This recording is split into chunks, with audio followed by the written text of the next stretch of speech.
दोस्तों आज जो कहानी एक्सप्लेन करने जा रहा हूँ ये एक ट्रू सर्वाइवल स्टोरी है, जिसमें एक इंसान ऊंचे पहाड़ के ऊपर एक बड़े पत्थर के नीचे फंस गया था और वो किस तरह अपने जिस्म का एक हिस्सा काट कर वहां से निकल पाया और उसके साथ क्या कुछ हुआ ये सब जानेंगे इस वीडियो में।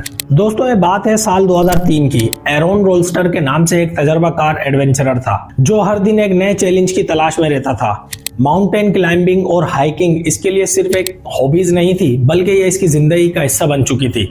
नेचर के रॉ और अनटच्ड ब्यूटी को समझना, अपने आप को हर स्टेप पर टेस्ट करना, ये सब इसके लिए एक मिशन था।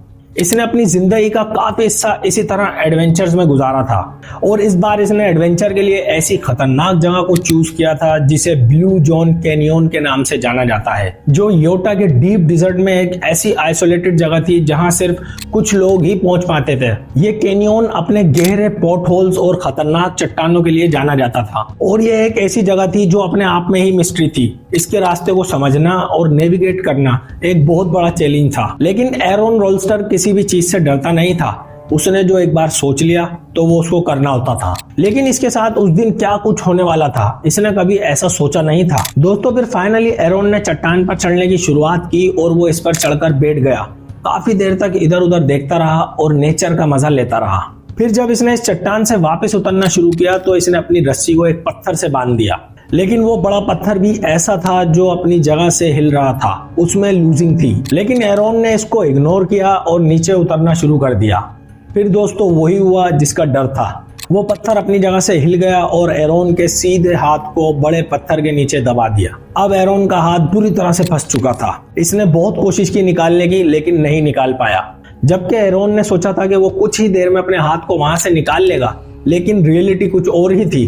वो बिल्कुल अकेला था इस जगह पर और कोई मौजूद नहीं था जो उसकी मदद तक कर सकता था। अब एरोन चट्टान पर फंसा हुआ था, भूख और प्यास से परेशान था और निढाल हो रहा था। तो अब उसके जहन में एक बहुत ही खतरनाक चीज आई। एरोन ने सोचा कि मैं यहाँ सिसक के मरने वाला हूँ, इससे अच्छा तो बचने के लिए एक आखिरी ट्राई कर ली जाए। और उसने अपनी जान बचाने के लिए अपना हाथ काटने का सोचा। फाइनली एरोन ने डिसाइड किया कि वो अपने हाथ को काटकर अपनी जिंदगी बचाएगा। ये डिसीजन आसान नहीं था। दर्द के बारे में सोचकर वो कांप रहा था। अब एरोन ने इस काम को करना शुरू किया। इसके पास एक मल्टी टूल था जिसमें चाकू भी मौजूद था। फिर एरोन ने अपने हाथ को इस चाकू से काटना शुरू कर दिया। फिर वो दर्द से चीख रहा था, चिल्ला रहा था और हाथ को काट रहा था, लेकिन चाकू ने एक पॉइंट पर आकर काटना बंद कर दिया, क्योंकि चाकू में इतनी धार नहीं थी कि वो हड्डी को काट पाती। जबकि बहुत सी खाल और टिश्यू तो कट चुकी थी, जिसकी वजह से एरोन की मुश्किल और बढ़ गई थी। अब वो दर्द से बहुत ज्यादा परेशान था। अब वो चाह रहा था कि बस जल्दी से जल्दी किसी तरह ये हाथ कट जाए। फिर उसके जहन में आया कि क्यों ना अपनी हड्डी को झटके से तोड़ दिया जाए। और दोस्तों उसने ऐसा ही किया।